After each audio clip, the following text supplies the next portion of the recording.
নমস্কার, রান্নাঘরের মহারানীতে তোমাদের সবাইকে স্বাগত। আজকে দেখাবো এগ ভেজিটেবল সতে। বিভিন্ন রকম সবজিকে ডিম দিয়ে কিন্তু একটু হালকা টস করে নেব, সতে করে দেব, যেটা খেতে খুবই উপাদেয় এবং স্বাস্থ্যসম্মত।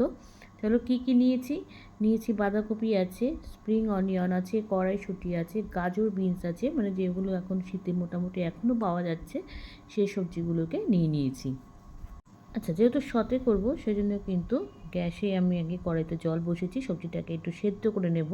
তাহলে কিন্তু এরপরে ভাজবো যখন, তেলটা খুব সামান্য তেল ব্যবহার করলেই হবে।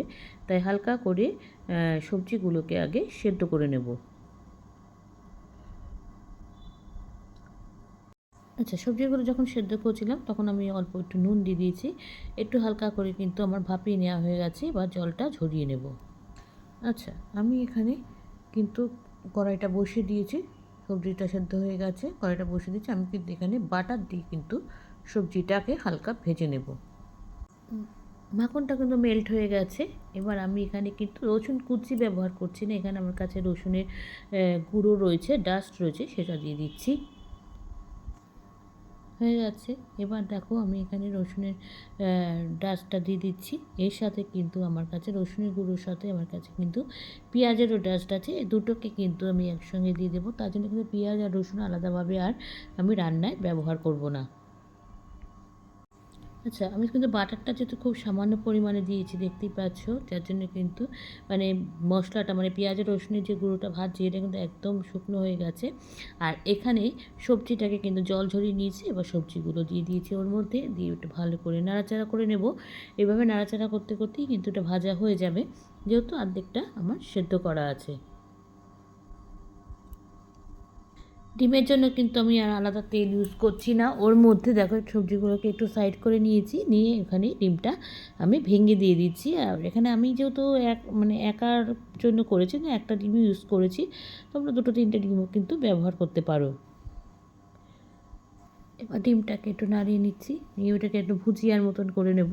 এবার আস্তে আস্তে কিন্তু শুকিয়ে যাবে, আর এটা পুরো একদম ভুজিয়ার মতন হয়ে যাবে। আর ততক্ষণে সবজি যতটুকু সেদ্ধ বাকি ছিল সেটাও কিন্তু একদম হয়ে যাবে।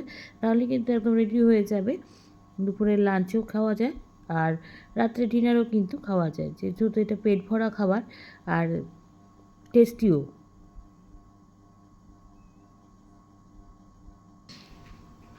একদম হয়ে গেছে। তারপর এই ভেজিটেবিল সতে এর মধ্যে একটুখানি নুন দিয়ে দিচ্ছি। নুন অল্প দিয়েছিলাম তখন সবজি সেদ্ধের সময়, তাছাড়া কিন্তু নুন ব্যবহার করিনি। এবার একটু নুন, ওপর থেকে একটু গোলমরিচের গুঁড়ো দিয়ে দিয়েছি, তাহলে একটু টেস্ট হবে সেজন্য। আচ্ছা, এবার আরেকটু ভাজা ভাজা করে এটাকে কিন্তু এবার নামিয়ে নেব। আর দুপুরের লাঞ্চে যারা খেতে চাইছো তাদের কিন্তু খুব ভালো। আর চিকেন তো সবসময় ঘরে থাকে না, ডিম কিন্তু আমাদের সবসময় ঘরে অ্যাভেলেবেল থাকে।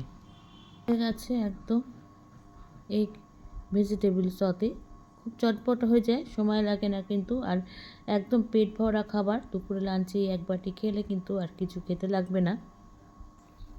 আচ্ছা, একদম হয়ে গেছে আমার ভেজিটেবল সাথে।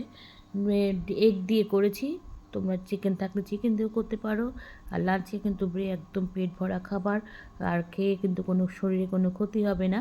তাহলে তোমরা কিন্তু খেয়ে জানিও, আমাকে লাইক কমেন্টস আর শেয়ারের মাধ্যমে। তোমরা যারা আমার চ্যানেলটিকে সাবস্ক্রাইব করে আমার সঙ্গে রয়েছো তাদের জন্য রয়েছে অসংখ্য অসংখ্য ধন্যবাদ। আর যারা এখনও করোনি তারা প্লিজ চ্যানেলটিকে সাবস্ক্রাইব করে আমার সঙ্গে থেকো। তোমরা সবাই সুস্থ থেকো, সাবধানে থেকো, ভালো থেকো। চলি, টাটা। দেখা হচ্ছে পরবর্তী নতুন কোনো রেসিপিতে তোমাদের সঙ্গে।